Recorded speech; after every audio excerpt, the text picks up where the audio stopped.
econômica e da ordem política mundial. Sim, mas já houve um sinal aí do Copom de redução das taxas de juros, né? Quer dizer, tímida, digamos, né? Muito tímida, aplaudida né? por mim, muito bem aplaudida por mim, mas ainda tímida. Mas é um ponto de inflexão, né? Quer dizer, mudou o sentido do... Mas tem que continuar. Ou seja, veja, a gente não pode reduzir 0,25% na taxa de juros, aí logo em seguida vir com a DRU para atender a outra matriz, né? Para atender a outra matriz, que é a política de superávit primário. O problema é que nós estamos fazendo pela metade, não estamos fazendo inteiro, né? Nós temos que fazer inteiro, como diz a belíssima música dos Titãs, nós temos que fazer inteiro, não pela metade. O que é que nós temos que fazer inteiro? Nós temos que garantir a capacidade de investimento do Estado brasileiro, nós temos que reduzir a nossa matriz de superávit primário para ter mais recursos para investir em infraestrutura, nós temos que investir em infraestrutura para melhorar a produção brasileira, nós temos que apostar na ampliação das nossas exportações. As nossas importações hoje já correspondem a 20% da balança comercial brasileira. Isso não cabe, isso não tem paralelo em nenhuma das nações continentais que nós temos hoje no mundo. Então, essa tabela, nós temos que fazer o papel, aquele caminho adotado em 2008 pelo governo brasileiro, correto, no enfrentamento da crise mundial, esse caminho tem que ser adotado por inteiro, não pela metade. Há também um argumento de que a DRU ela permite ao governo controlar melhor os gastos públicos, até porque ela evita que o governo se endivide mais, porque ele tira recursos de onde está sobrando para aplicar onde está faltando. Se não existisse a DRU, ele teria que tomar recurso emprestado. Então, ao controlar os recursos dessa maneira, quer dizer, e evitando até o endividamento, a DRU não é uma coisa positiva, não acaba sendo uma coisa positiva. Como é que se controla? Tirando o recurso da Seguridade Social. Ora, aí é uma concepção de governo que eu não quero acreditar que o governo tem essa compreensão.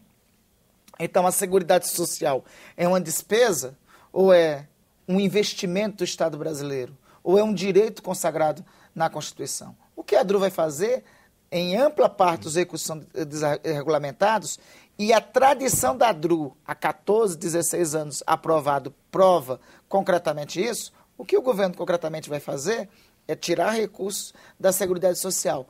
Não é para alocar, não é para fazer o controle. Ele vai ter um destino, e o destino vai ser segurar mais a capacidade de investimento do Estado brasileiro. Se fosse, ao invés de uma DRU, se fosse uma proposta de emenda constitucional para vincular parte do orçamento público brasileiro para ser gasto concretamente em infraestrutura que o Brasil precisa, ora, nós temos um país que tem se negado a investir 10% do seu produto interno bruto em educação. Nós não chegaremos em bom termo, em bom lugar, se nós passarmos essa segunda década do século XXI sem que 10% do produto interno bruto do nosso país seja investido em educação. Nós padecemos de índices ainda pecaminosos para qualquer país continental e para qualquer país que tente se colocar na vanguarda mundial. Padecemos de um país que ainda subsiste com 9%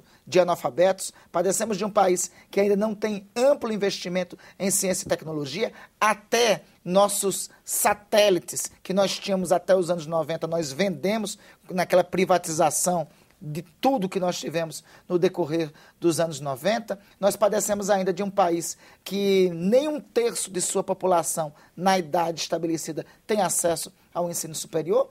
Como nós vamos cumprir um papel de vanguarda no mundo, como nós vamos entrar numa nova ordem mundial com a condição que o Brasil tem, se nós continuarmos com esses tristes índices. E como é que vamos fazer isso? Com o investimento do Estado brasileiro. Não é desregulamentando as receitas da União, tirando recursos da Seguridade Social e colocando cada vez mais recursos, repito, na chamada dívida pública. Senador, o senhor está na sua primeira legislatura no Senado, o senhor é um senador jovem, então o mais jovem senador.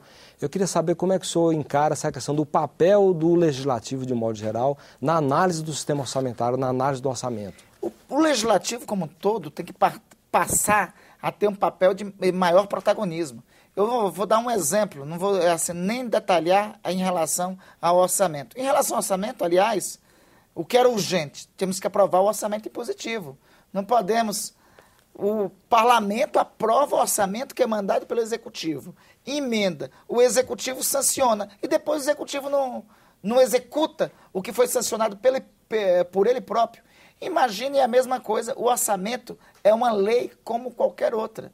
Imagine qualquer outra lei ser aprovada pelo parlamento, depois ser sancionada pelo executivo e a lei não ser cumprida. É isso que acontece em relação ao orçamento.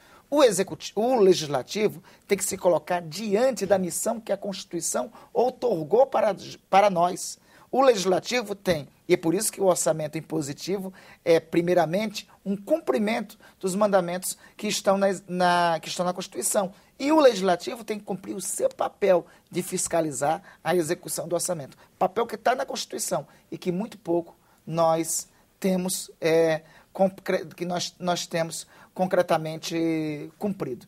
E assim, eu acho que o maior vexame que tem sido para o Legislativo é esse, em especial para o Senado, é esse rito das medidas provisórias, que é um rito que distorce o bicameralismo parlamentar brasileiro e enfraquece o Senado da República, mas que já foi corrigido pelo Senado com a proposta de emenda constitucional de autoria do senador José Sarney, relatada pelo senador Aécio Neves, mas que, lamentavelmente, não tem avançado na Câmara dos Deputados. E o Cidadania fica por aqui. Se você tiver críticas ou sugestões ao nosso programa, entre em contato conosco pelo nosso portal www.senado.gov.br/TV. Você poderá também fazer download ou cópia deste e de outros programas da TV Senado. Nós agradecemos a entrevista que nos foi concedida pelo senador Randolfo Rodrigues, do PSOL do Amapá. A você de casa que nos acompanhou, muitíssimo grato pela sua audiência e até o próximo Cidadania. Até lá.